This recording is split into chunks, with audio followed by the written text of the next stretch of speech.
떡이 내 앞에서 지나가면 다시 안 올 것 같아서 하나님이 이 떡을 내게 주세요. 하나님이 이 떡을 먹고 싶어요. 하나님이 이 떡이 내 앞에서 지나가지 않게 해주세요.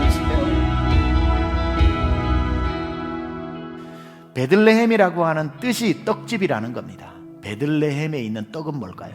예수님이시죠. 그래서 예수님은 떡집의 떡으로 태어나신 겁니다. 그리고 그 떡은 모든 사람을 살리는 떡인 거죠. 우리가 감동되는 것은 그 떡이신 예수님이 걸어 다니는 떡이 되셨다는 겁니다. 33년 살아계시는 동안 온 이스라엘을 다 다니시면서 병든 자, 가난한 자, 눈먼 자, 소외된 자, 하나님 나라에 들어갈 수 없는 자들에게 떡을 나누어 주시면서 받아 먹으라, 생명의 떡이다. 누구든지 나를 믿는 자는 영생을 얻으리라. 제자들을 불러놓고 이제 내 떡을 너희가 취해서 이 떡을 가지고 모든 민족으로 가서 이 떡을 나누어 주라고 명령을 내리시는데 십자가 위에서 몸이 갈기갈기 찢어지죠. 떡을 나누는 겁니다. 통곡하면서 우는 그 십자가 밑에 여인들과 도망갔다 회개하고 돌아온 제자들이 눈물 흘리면서 십자가에 예수님 살점을 떼서 누구는 동쪽으로 누구는 서쪽으로 그 떡을 가지고 바다 건너 물을 건너 복음을 전하러 가는 너희는 가서 모든 민족으로 이 떡을 나누어 주어라는 그 명령을 가지고 이 떡이 열방으로 흩어지기 시작하는데 그 떡 한 조각이 저 호주로 건너갑니다. 그곳에서 한 사람이 그 떡을 먹고 얼마나 그 떡이 귀하고 귀한지 이 떡을 못 먹고 죽는 사람이 있을까 싶어 배를 타고 조선 땅에 옵니다. 도무지 이해할 수 없는 산 골짜기 중에 골짜기, 산 속에 가서 그 호주 선교사가 교회를 세웁니다. 그리고는 자기가 먹고 살아난 떡을 나누어 주니 산자락에 붙어있던 사람들이 이 사람 저 사람 그 떡을 먹고 교회가 이루어지고 그 동네 사람 그 떡이 다 살려내고 나니 20대 중반의 여성이 주일학교 교사가 되어 펴보니 최병락이라는 이름이 있어서 그 떡을 가지고 논두렁길 30분을 걸어서 한 번도 그 떡 냄새도 못 맡아봤던 골고다 언덕에서 시작한 떡이 우리 앞마당까지 오게 된 겁니다. 병나가 교회 가자, 이 말이 제 앞에 배달되어진 예수님이 찢겨주신 떡이었습니다. 근데 저는 그 떡을 안 먹었습니다. 네, 안 먹습니다. 난 그 떡 필요 없습니다. 가서 선생님은 그 네 마디에 내 이 떡 다음 주에 다시 데펴서 올게. 다시 30분을 걸어가. 다음 주만 되면 오전 8시면 그 떡을 가지고 병나가 교회 가자. 아니 나는 안 갑니다. 나를 살리는 떡인 줄도 모르고 그 떡을 외면했습니다. 선생님은 또 돌아가고 또 오기를 몇 개월을 그렇게 떡을 가지고 우리 집 앞마당에 왔는데 나는 이제 그 시간만 되면 뒷산으로 도망가서 내 떡 안 먹습니다. 나는 그 떡 안 먹습니다. 중학교 2학년이 되었을 때 수련회로 갔다가 그날 밤에 또 떡을 먹으라고 하시더군요. 너 이 떡을 먹어야 천국 가고 너 이 떡 안 먹고 외면하다가 지옥 간다. 이거 오늘 먹을래 안 먹을래? 이 떡을 먹어야 천국 간다고 하는데 그렇게 외면했던 떡, 그렇게 먹고 싶지 않았던 떡을 그 밤에는 그 떡이 먹고 싶더라고요. 마치 이 떡이 내 앞에서 지나가면 다시 안 올 것 같아서 제가 하나님 앞에 하나님이 이 떡을 내게 주세요. 하나님이 이 떡을 먹고 싶어요. 하나님이 이 떡이 내 앞에서 지나가지 않게 해주세요. 그렇게 하나님 앞에 부여잡고 그날 밤 그 수련회장에서 저는 그 떡을 먹었습니다. 먹고 나니 내 영혼이 살아나는 얼마나 기쁨이 밀려오는지 그 한 번 먹은 떡은 영원히 저의 영혼을 배불리게 만들기에 넉넉한 떡이었습니다. 혼자 먹기 아까워 오늘 이 시간 여러분 앞에 이 떡을 또 내어놓습니다. 골고다 언덕에서 출발했던 그 떡이 그 많은 경로를 통해서 오늘 드디어 여러분 앞에 지금 떡이 배달되었습니다. 여러분 이 떡이 다시 오지 않을 떡인지도 몰라요. 예수님이라고 하는 날 살리기 위해서 자기 살점을 뜯어 이걸 먹는 자는 살아난다고 했던 이 떡, 언제까지 남들 먹는 떡만 구경하고 그 옆에 먹는 사람 떡 냄새만 맡다가 죽어야 되겠습니까? 오늘 여러분 생명의 떡 되신 예수님을 영접하세요. 그게 떡을 먹는 겁니다. 내 영혼이 살아나게 될 줄 믿습니다.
이 떡이 내 앞에서 지나가면 다시 안 올 것 같아서 하나님이 이 떡을 내게 주세요. 이 떡을 먹고 싶어요. 하나님이 이 떡이 내 앞에서 지나가지 않게 해주세요. 베들레헴이라고 하는 뜻이 떡집이라는 겁니다. 베들레헴에 있는 떡은 뭘까요? 예수님이시죠. 그래서 예수님은 떡집의 떡으로 태어나신 겁니다. 그리고 그 떡은 모든 사람을 살리는 떡인 거죠. 우리가 감동되는 것은 그 떡이신 예수님이 걸어 다니는 떡이 되셨다는 겁니다. 33년 살아계시는 동안 온 이스라엘을 다 다니시면서 병든 자, 가난한 자, 눈먼 자, 소외된 자, 하나님 나라에 들어갈 수 없는 자들에게 떡을 나누어 주시면서 받아 먹으라, 생명의 떡이다. 누구든지 나를 믿는 자는 영생을 얻으리라. 제자들을 불러놓고 이제 내 떡을 너희가 취해서 이 떡을 가지고 모든 민족으로 가서 이 떡을 나누어 주라고 명령을 내리시는데 십자가 위에서 몸이 갈기갈기 찢어지죠. 떡을 나누는 겁니다. 통곡하면서 우는 그 십자가 밑에 여인들과 도망갔다 회개하고 돌아온 제자들이 눈물 흘리면서 십자가에 예수님 살점을 떼서 누구는 동쪽으로 누구는 서쪽으로 그 떡을 가지고 바다 건너 물을 건너 복음을 전하러 가는 너희는 가서 모든 민족으로 이 떡을 나누어 주어라는 그 명령을 가지고 이 떡이 열방으로 흩어지기 시작하는데 그 떡 한 조각이 저 호주로 건너갑니다. 그곳에서 한 사람이 그 떡을 먹고 얼마나 그 떡이 귀하고 귀한지 이 떡을 못 먹고 죽는 사람이 있을까 싶어 배를 타고 조선 땅에 옵니다. 도무지 이해할 수 없는 산 골짜기 중에 골짜기 산 속에 가서 그 호주 선교사가 교회를 세웁니다. 그리고는 자기가 먹고 살아난 떡을 나누어 주니 산자락에 붙어있던 사람들이 이 사람 저 사람 그 떡을 먹고 교회가 이루어지고 그 동네 사람 그 떡이 다 살려내고 나니 20대 중반의 여성이 주일학교 교사가 되어 펴보니 최병락이라는 이름이 있어서 그 떡을 가지고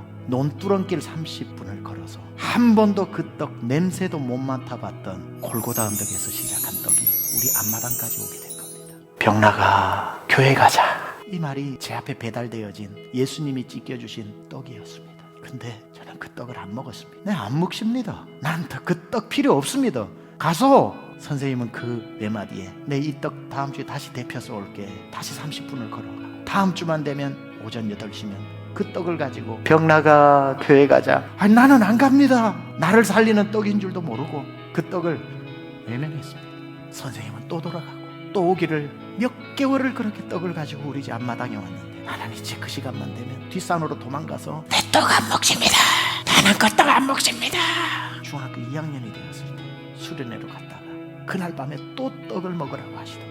너 이 떡을 먹어야 천국 가고 너 이 떡 안 먹고 외면하다가 지옥 간다. 니 오늘 먹을래 안 먹을래? 이 떡을 먹어야 천국 간다고 하는데 그렇게 외면했던 떡, 그렇게 먹고 싶지 않았던 떡을 그 밤에는 그 떡이 먹고 싶더라고요.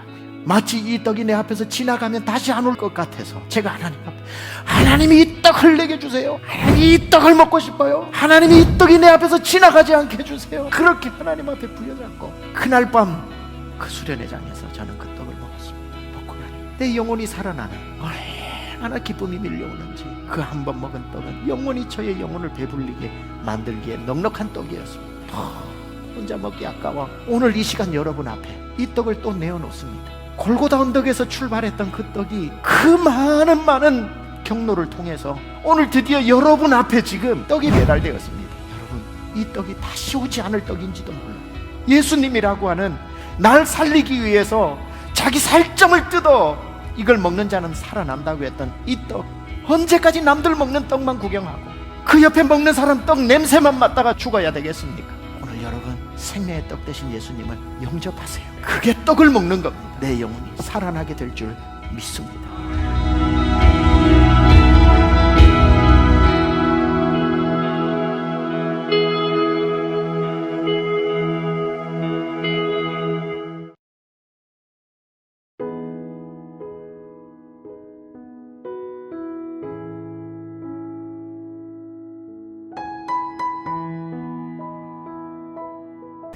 오늘의 예배를 오신 여러분 모두 환영합니다. 사도신경으로 예배를 시작하도록 하겠습니다.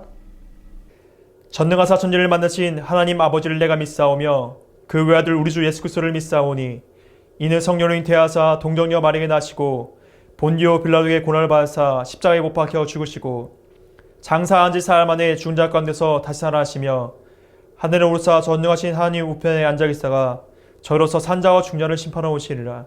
성령을 믿사오며 거룩한 공예와 성도와 서로 통하는 것과 죄를 사하는 것과 몸이 다 사는 것과 영원히 사는 것을 믿사옵나이다. 아멘.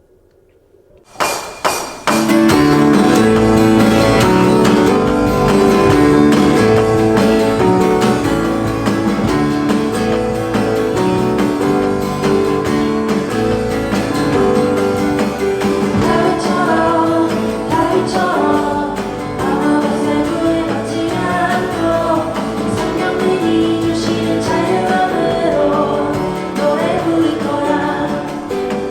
나만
광고 시간입니다. 12월 말까지 우리는 온라인 예배를 드립니다. 또한 1월도 별다른 공지가 없으면 온라인 예배가 제공되어 오니 꼭 기억해 주세요. 성경 봉독 시간입니다. 오늘 하나님 말씀은 사사기 2장 13절에서부터 17절의 말씀입니다. 사사기 2장 13절에서 17절의 말씀입니다. 함께 읽겠습니다. 곧 그들이 여호와를 버리고 바알과 아스타롯을 섬겼으므로 여호와께서 이스라엘에게 진노하사 노력하는 자의 손에 넘겨주사 그들이 노력을 당하게 하시며 또 주위에 있는 모든 대적의 손에 팔아넘기심에 그들이 다시는 대적을 당하지 못하였으며 그들이 어디로 가든지 여호와의 손이 그에게 재앙을 내리시니 곧 여호와께서 말씀하신 것과 같고 여호와께서 그들에게 맹세하신 것 같아서 그들의 괴로움이 심하였더라. 여호와께서 사사들을 세우사 노략자의 손에서 그들을 구원하게 하였으나 그들이 사사들에게도 순종하지 아니하고 오히려 다른 신들을 따라가 음행하며 그들에게 절하고 여호와의 명령을 순종하던 그들의 조상들이 행하던 길에서 속히 치우쳐 떠나서 그와 같이 행하지 아니하였더라. 아멘. 제게 너무나 어색한 단어가 있었습니다. 바로 다이어트라는 단어입니다. 저는 20살이 넘을 때까지 64kg의 몸무게를 갖고 있었어요. 64kg. 지금과는 상상할 수 없는 몸매를 가지고 있었던 거죠.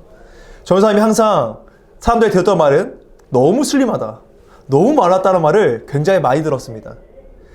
전사님 어머니가 전사님을 임신했을 때도 43kg, 45kg 정도 나가셨거든요. 임신을 한 몸이었는데, 그러니까 어머니가 얼마나 말랐는지 여러분 상상이 되시죠? 전사님 어머니가 굉장히 마른 체형을 갖고 계시고 지금도 마르시거든요. 그래서 전사님은 자연스럽게 나는 아버지가 아니라 어머니의 체형을 닮았어라는 생각을 했습니다. 어머니가 그렇게 마르셨고 전사님도 계속 홀쭉이로만 살았기 때문에 어느 날 이런 생각이 들었습니다. 남자라면 체격이 한번 있어보는 것도 괜찮겠다. 그래서 전사님이 주변 사람들에게 정보를 물어봤습니다. 살이 좀 찌려면, 그때 굉장히 교만했죠. 아니, 살이 좀 찌려면 어떻게 해야 됩니까? 여러분, 주변에 굉장히 많은 이 정보들이 있더라고요. 그 중에서 가장 쉬운 방법은 이런 것이었습니다. 바로 야식을 먹고 바로 자라. 너무나 간단하다. 근데 효과는 정말 세다. 못 멈출 수도 있다. 전사님 자신만만했습니다. 그리고 정말 야식을 먹고, 전사님 당시에는 이 기숙사 생활을 했었는데 5일 동안, 기숙사 생활하고 이틀은 주말에 집에 가 있었는데 이 5일 동안 무려 약 3일 정도를 야식을 먹고 바로 잠들었습니다. 치킨, 피자, 탕수육을 주로 먹었고요. 그래서 전사님이 기름진 음식을 먹었기 때문에 이때 속이 좀 안 좋아졌어요. 그런데도 불구하고 전사님이 원하는 바가 있었기 때문에 교만한 마음을 가지고 살아. 좀 쪄봐. 나에게 좀 덤벼봐라. 이런 생각을 하면서 당당하게 먹었습니다, 음식을. 그랬더니 3개월 동안 몇 킬로가 쪘냐면 4kg. 꼴랑 4kg가 쪘습니다. 그런 생활을 3개월간 했는데 꼴랑 4kg밖에 안 쪘어요, 선생님이. 전사님이 생각했습니다. 이건 좀 부족하다. 역시 나의 체형을 바꾸기에는 이 3개월은 부족하다. 남자가 70kg 넘어야 하지 않겠냐라는 생각을 해서 전사님이 또다시 3개월을, 다음 학기였죠. 다음 학기 3개월을 똑같이 살았습니다. 그랬더니 다시 4kg가 쪄서 72kg가 되더군요. 이제 딱 보기 좋다는 생각이 들었습니다. 이걸 유지해야지 라는 생각이 들었는데 이때 깨달았습니다. 교만함은 패망하는 지름길이라는 걸. 전사님은 너무나 나 자신을 믿었습니다. 이제 나는 70kg 넘었으니까 유지만 하더라도 이 몸무게를 가지고 평생을 살 수 있거라 생각했어요. 그런데 무려 지난주에 전사님이 다시금 80kg가 되는 엄청난 일을 경험했습니다. 80이 됐어요. 도저히 이제 멈출 수가 없습니다. 얼마나 더 살이 찔지 상상할 수도 없는 일이 왔어요, 전사님 지금. 저는 예전에 얘기했잖아요. 80이라는 숫자가 너무 충격적이어서 한 달 반 동안 8.5kg 빼서 71.5kg를 만들었다고. 그런데 여러분, 그렇게 만든 뒤에 정확히 2주, 3주가 딱 지나자마자 전사님 다시 78kg로 올라오더니 지난주에 결국 전사님 80kg를 다시 찍었고 말았습니다. 다이어트 실패한 겁니다. 전사님 그때 깨달았습니다. 이런 처음에 내가 잘못 생각했구나. 너무 이 문제를 쉽게 생각했구나 라는 생각을 해버리고 말았습니다. 전사님이 다이어트를 지금 몇 번을 지금 고민하고 몇 번을 시도를 했거든요. 물론 독하게 빼서 8.5kg를 뺀 적도 있다고 아까 얘기했잖아요. 그때 전사님이 매일 샐러드를 먹었습니다. 그리고 매일 운동을 하고, 그리고 매일같이 식단 조절을 했습니다. 그런데 전사님이 이런 생각이 들었습니다. 매일같이 샐러드 먹는 나 자신을 보면서 현타가 왔어요. 이렇게 매일같이 샐러드만 먹고 나의 몸무게를 유지한다면 빠지는 게 힘들더라고요, 여러분. 잘 안 빠져요. 그러니까 이거 정말 자주 샐러드를 먹어야겠구나 라는 생각을 하니까 어떤 생각이 들었냐면, 이렇게 샐러드만 먹느니 배부른 대시가 될까? 라는 생각을 했습니다. 그리고 매일같이 운동을 하고 전사님이 복싱을 했거든요. 복싱을 하는데 복싱은 3분을 열심히 운동하고 1분을 쉬잖아요. 이런 생각을 했습니다. 지옥이 있다면 이 3분간, 잠깐 내가 이 한 3분간 이것이 지옥이 아닐까라는 생각을 자연스럽게 했습니다. 죽을 것 같더라고요. 그것도 아니라는 생각이 들었습니다. 생각했습니다. 그러면 더 이상 방법이 없습니까? 굶자. 굶기도 많이 굶었습니다. 그런데 굶어서 2-3kg가 빠지면 다음날 든든하게 밥 한 끼를 먹으면 다시금 그 몸무게가 복구되는 것을 보게 되었습니다. 다른 의미에서 여러분, 탄력적인 몸매를 갖게 됐어요, 전사님이. 다시금 80kg로 돌아가고자는 엄청난 이 몸의 욕구가 있다는 걸 깨닫게 되었습니다. 놀라운 일입니다. 여러분, 여자친구들 경험했잖아요. 지금 이 설교를 듣고 있는 여러분 중에 다이어트를 결심하거나 다이어트를 지금 하고 있는 친구들 너무나 지금 공감할 내용들이 있지 않습니까? 매일같이 음식을 조절하고 매일같이 운동을 해야 되고 매일같이 조금 덜 먹어야 되는 그 고통 속에 살아야 하는 거, 여러분 지금 경험한 친구들 분명히 있을 겁니다. 너무나 힘든 일이잖아요. 자, 그런데 우리 모든 다이어트 하는 방법들을 다 알고 있습니다. 적게 먹어야 되고, 그리고 채소 위주로 먹어야 되고, 그리고 운동을 해야 되는 거 모두가 다 알고 있잖아요. 그런데 우리의 삶을 살펴보면 매일같이 많이 먹고 고기를 먹고 운동하기 싫어하는 나 자신을 발견하게 됩니다.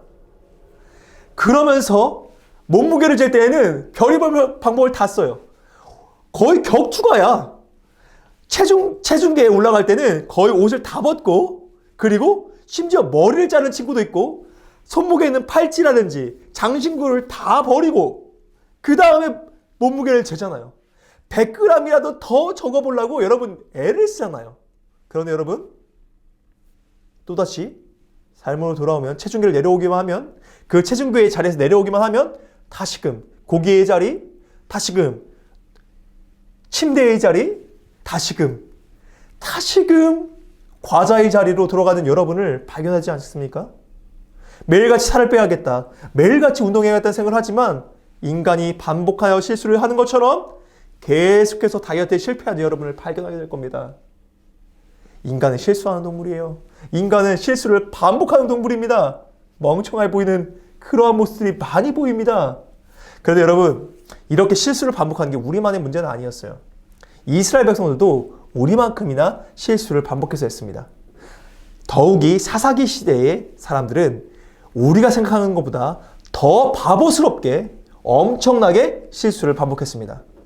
이 사사기 시대에 어떠한 일들을 반복했냐면, 이 사사기의 시대가 어떠한 시대였냐면, 지난주의 설교에 이어서 지난주에 고대근동 사람들은 다신론, 신이 많다는 것을 믿으며 살았다고 했잖아요. 그런데 이 여호수아가 사람들 다 불러모으고, 유력한 사람들 다 불러모으고, 난 하나님, 우리는 의리를 지키는겨 해가지고 여러분 다 같이 하나님 편에 섰다고 얘기를 했잖아요. 이러한 상황 속에서 이제 여호수아도 죽었고 그 함께 의리를 지키던 사람들이 다 죽게 됩니다. 그런데 문제는 이 의리를 지키던 사람들의 후손들이었어요. 이 의리를 지키던 사람들은 그래도 어느 정도 믿음이 있던 사람들이었는데, 그 후손들은 믿음이 없던 사람들이었습니다. 한 세대뿐이 지나지 않았는데 다 하나님을 잊고 살기 시작했어요. 근데 여러분, 이러한 모습들이 지금 우리에게도 보여요. 여러분의 모습이잖아요, 사실 이 모습이. 여러분, 지금 여러분 10시에 예배 자리에 나왔을 때 거의 제가 봤을 때는 전사님이 알기로는 여러분 중에 60% 이상은 어머니의 강권으로, 여러분 절대 여러분이 원해서 일어나지 않았을 거예요. 어머니가 깨워서, 엄마가 깨우니까 지금 일어나서 지금 이 예배를 보고 있다는 거 전사님이 익히 들었고 익히 보아서 알고 있습니다. 정확히 알고 있어요. 전사님 어머니들이 다 이렇게 얘기하실 겁니다. 예, 지금 10시잖아. 뭐 하는 거야? 빨리 일어나. 켜. 예배 켜. 똑바로 봐. 똑바로 앉아. 엄마 성경 알지 너? 너 지켜본다. 너 예배 제대로 안 드려? 너 용돈 없어. 이래서 예배 자리로 앉고 여러분은 본다고. 이러면서 혹은 지금 인터넷 창을 계속 왔다 갔다 하면서 여러분 예배 보고 있는 거 전사님 알고 있습니다. 여러분 이러한 모습이에요. 부모님들은 신앙이 좋지만 여러분들은 억지로 끌려오는 모습, 이러한 모습들이 이스라엘 백성들에게도 있었거든요. 그런데 이 이스라엘 백성은 좀 더 심각했습니다. 이스라엘 백성들의 후손들은 다 하나님을 잊어버렸어요. 다 하나님을 떠나 살았습니다. 그리고 하나님 대신에 더 그들이 좋아 보이는 신인 바알과 아스타롯을 섬깁니다.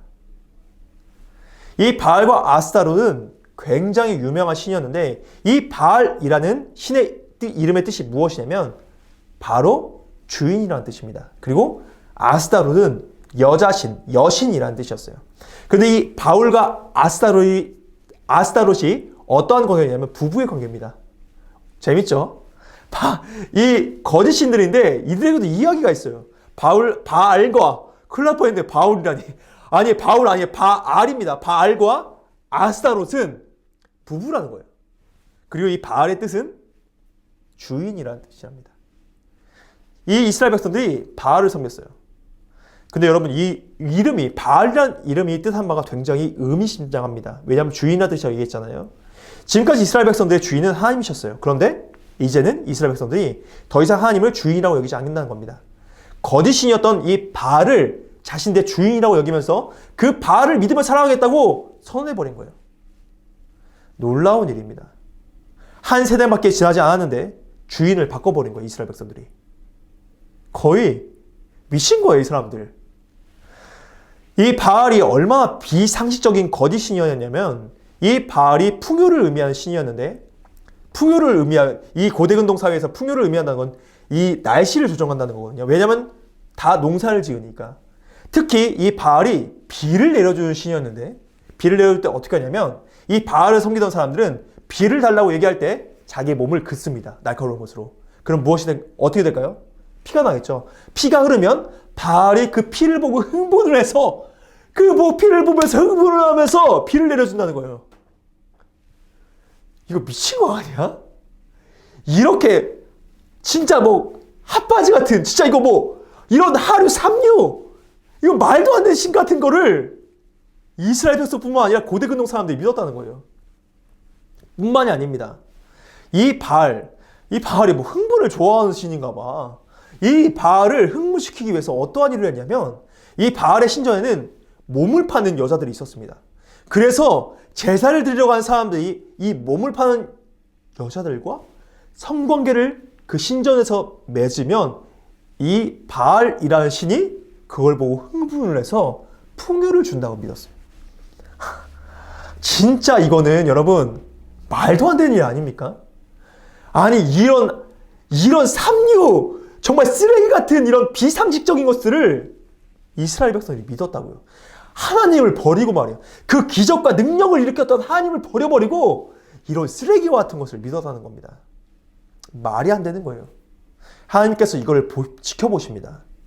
그리고 하나님께서 이제 더 이상 이스라엘 백성들을 방종하게 놔두면 안 되겠다는 생각을 하시고 이스라엘 백성들 주변에 있는 국가들을 힘이 세게 해서 이스라엘 백성들을 치게 하시고 그래서 그 이스라엘 백성들이 고통당하게 하십니다.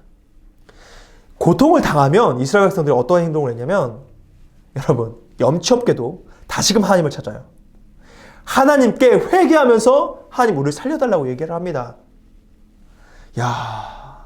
그러면 하나님은 또 이스라엘 백성들을 사랑하셔서 그들에게 사사랑을 보내주시거든요. 이 사사가 굉장히 좀 복잡하긴 한데 이 사사가 이 선지자 역할도 하기도 하고요. 장군의 역할도 하고 지도자의 역할도 했습니다. 그러니까 되게 복합적인 사람이에요. 이 사사라는 사람이. 이 사사라는 사람들을 하나님께서 이스라엘 백성들을 보내주셔서 그 위기 가운데 다른 민족이 쳐들어와서 어려운 가운데 있는 것을 지켜주십니다. 근데 이렇게 이야기가 끝나야 되는데 이스라엘 백성들은 또다시 그렇게 사사가 와서 자신들이 평안하게 되니까 또다시 죄를 짓습니다. 또 누굴 믿냐면 바알과 아스타롯을 믿습니다. 뭐 이 사람들 거의 뭐 닭머리야. 이스라엘 백성들이 학습 능력이 없어. 미친 것 같아 그냥 이 사람들. 말이 안 되는 행동을 하는 거거든요 이 사람들이 지금. 그러면 또 하나님께서는 이스라엘 백성들을 치십니다. 이게 계속 반복이 돼요 이스라엘 백성들이. 이런 악순환 연결고리가 계속 돼요. 어떤 일이 있었냐면 이거를 사사기의 이 패턴이라고 얘기를 하는데 타락과 고통과 그 다음에 회개 그리고 구원 이렇게 사이클이 돌면서 계속해서 이게 한두 번이 아니에요 여러분. 진짜 수십 번을 이렇게 살아가는 모습을 보여주는 게 바로 이 사사기예요. 사사기는 그 성경 전체 계속 이 네 가지 타락과 고통과 회개와 그리고 구원 이게 사사기 전체의 내용이에요. 이 연결고리가 이 사이클이 계속 반복돼요. 이 악순환의 사이클이가 이게 계속 사이클이 반복됩니다. 말도 안 되는 거예요. 거의 이거는 계속 반복되면서 이들이 하나님을 명령을 어기고 하나님을 잊고 그러다가 고통당하고 하나님을 찾고 회개하고 또다시 하나님께서 구원을 주시고 거의 뭐 이거는 여러분 너와 나의 연결고리가 아니라 악순환의 연결고리 뭐 이런 거예요. 지금 미친 거야 이 사람들 진짜. 말도 안 되는 일을 계속 하는 사람들이 이스라엘 백성들입니다. 인간은 실수를 반복하는 동물이라고 얘기하지만 이스라엘 백성은 좀 심각해요. 말도 안 되는 일을 계속합니다. 근데 여러분 인간은 실수를 반복한다고 우리 모두가 다 알고 있잖아요. 그런데 인간이 실수를 반복할 때 반복하는 실수는 더 이상 실수가 아니게 됩니다. 실수는 반복되면 반복될수록 더 이상 실수라고 하지 않아요. 실수는 습관이 되고 그 습관은 결국 나 자신이 되어갑니다. 이스라엘 백성들이 그랬어요. 이스라엘 백성들이 한두 번 실수라고 생각이 들 수 있어요. 그런데 그게 습관화 돼버린 거예요. 평안함이 있으면 하나님을 잊는 것이 습관화됐어요. 죄를 짓는 것이 습관화됐습니다. 이스라엘 백성들에게.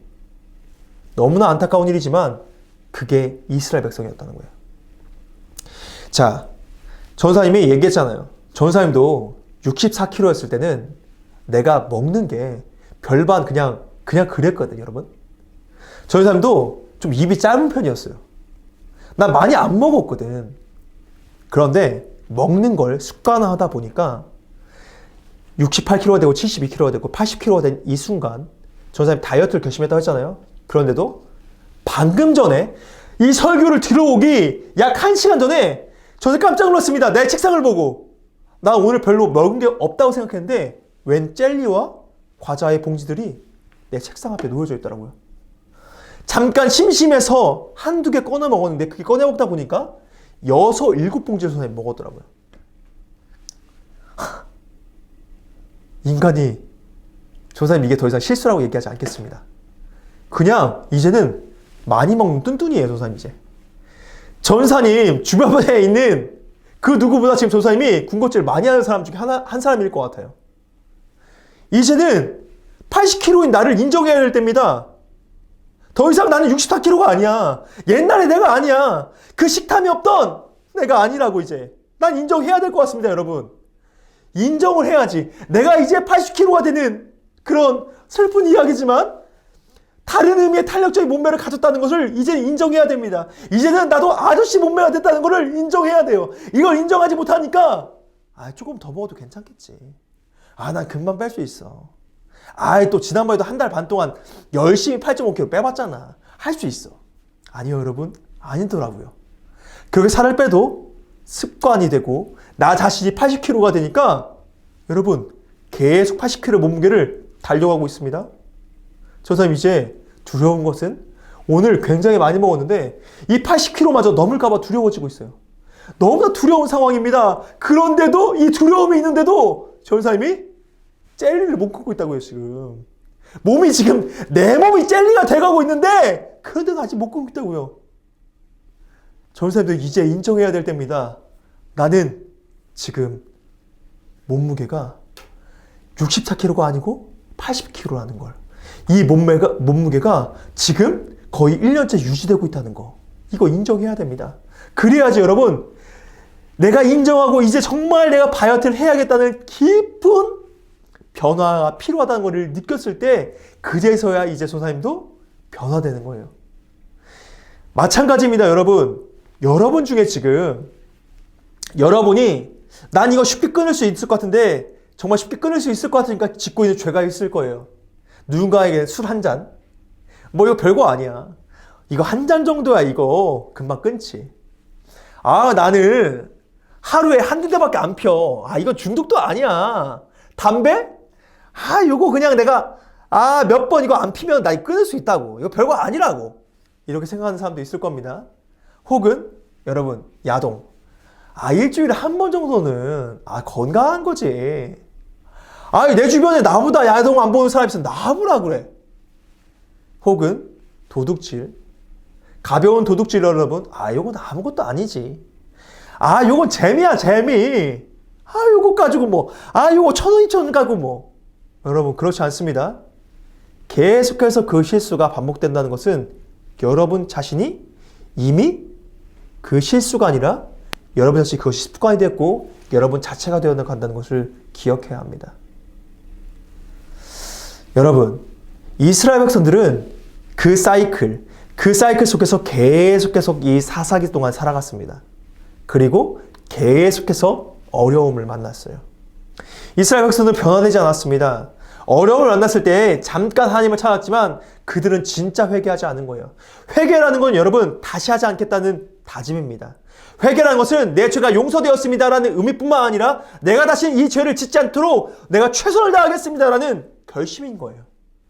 그런데 죄를 너무 쉽게 보고 혹은 이 죄가 너무 작게 느껴져서 그 죄가 한두 번 정도 이 죄가 그냥 이 정도는 져도 되겠지라는 생각을 하기 시작하면서부터 여러분은 그 죄에 점점 무감각해지고 무뎌지고 죄를 계속해서 짓게 될 것입니다. 그리고 여러분은 그 죄 자체가 되어버릴 겁니다. 이스라엘 백성처럼 말이에요. 이스라엘 백성처럼 무덤덤하게 계속해서 죄를 짓게 되고 하나님을 찾긴 하지만 그럼에도 불구하고 다시금 그 문제가 해결되면 하나님을 버리는 그런 무서운 일들을 이스라엘 백성은 했던 것처럼 여러분도 그렇게 살아갈 수가 있습니다.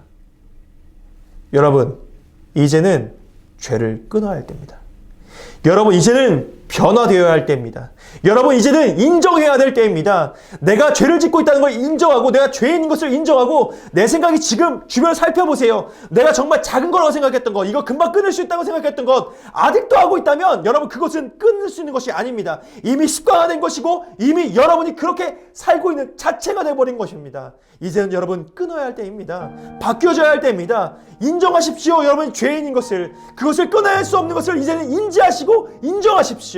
그리고 변화되어집시오. 여러분 이제는 변화되어야 할 때입니다. 이제는 바뀌어야 될 때입니다. 여러분 이스라엘 백성처럼 바보처럼 살 겁니까? 이스라엘 백성들은 회개한 것이 아니라고 저는 생각합니다. 그들이 회개했다면 그들의 삶이 바뀌어졌어야 했습니다. 그들의 삶이 변화되었어야 됩니다. 그런데 이스라엘 백성들은 변화되지 않았습니다. 또다시 죄를 지으러 달려갔습니다. 여러분 그리고 이스라엘 백성들은 계속해서 고통받는 삶을 살 수밖에 없었습니다. 여러분 지금부터 변화되십시오. 지금부터 바뀌어지십시오. 여러분 변화가 어려운가요? 바뀌어지는 게 어려운가요? 그래서 하나님이 필요합니다. 여러분이 죄인인 것을 인정하고 이 죄가 내가 끊기가 너무나 어려운 것을 인정해야지 하나님이 보일 겁니다. 하나님을 의지하려고 하는 사람들은 내가 부족한 것을 깨닫는 사람입니다. 내가 부족한 것을 깨달아야지 비로소 하나님을 찾아지고 하나님을 볼 수 있게 됩니다. 부족한 것이 없는데 이렇게 살아도 평안하다고 생각하는데 이 정도 죄는 지어도 된다고 생각하는데 여러분 하나님 필요하다고 생각하겠습니까? 아닙니다. 내가 죄인임을 인정하고 하나님이 나의 죄를 해결해 주시고 내 삶의 변화가 필요한 것을 인정하고 내 삶의 변화는 오로지 하나님으로부터 출발하는 것을 인정해야지 그래야지 비로소 하나님이 보이고 하나님이 함께하는 삶을 살 수 있게 될 것입니다. 여러분, 지금 죄를 끊으십시오. 그리고 지금 하나님께 나의 죄를 고백하면서 내가 변화되게 원한다고 하나님께 이야기하십시오. 이 시간 기도할 때에 하나님, 내가 변화되게 원합니다. 내가 죄인인 것을 인정합니다. 그리고 하나님, 이제 죄의 사슬을 끊어버리고 죄의 이 악순환을 끊어버리고 내가 하나님께 나아가게 원한다고 기도하는 시간을 갖도록 하겠습니다. 전사님 기도하겠습니다. 하나님, 우리 가운데 작은 죄, 내가 별것도 아니라고 생각했던 죄가 있습니다. 그런데 이 죄가 끊어지지가 않습니다. 하나님, 혹은 큰 죄라고 생각된 때에도 이 죄가 끊어지지가 않을 때가 있습니다. 하나님, 끊고 싶은데 끊어지지가 않습니다. 나의 부족함을 인정하고 싶지가 않을 때가 있습니다. 그러나 주님, 내가 죄인인 것을 인정하게 하시고 내가 이 죄를 끊을 수 없음을 고백하게 하시고 그래야 주님이 필요한 것을 고백할 수 있게 하여 주옵소서. 주님, 난 주님이 필요합니다. 주님이 도우심이 필요합니다. 주님이 함께 하심이 필요합니다. 하나님이 역사하심이 필요합니다. 하나님, 나를 도와주시고 이 죄의 악순환을 끊어낼 수 있도록 도와주옵소서. 오늘도 함께 하여 주시고 나를 용서하여 주시고 내가 이 죄에서 멀어지도록 도와주옵소서. 함께 하시면 감사드리며 예수님의 이름으로 기도드렸습니다. 아멘. 오늘의 예배에 많은 은혜 받은 줄 믿습니다. 조기도문 후에 줌과 퀴즈엔 꼭 참여 부탁합니다. 조기도문 하겠습니다. 하늘에 계신 우리 아버지여, 이름이 거룩히 여김을 받으시오며 나라의 임하옵시며 뜻이 하늘에 이룬 것 같이 땅에서 이루어지이다. 오늘날 우리에게 일용할 죄를 주옵시고 우리가 우리에게 죄를 사하여 준 것 같이 우리 죄를 사하여 주옵시고 우리를 힘들게 하지 마옵시고 다만 악에서 구하옵소서. 대개 나라와 권세 영광이 아버지께 영원히 싸움나이다. 아멘.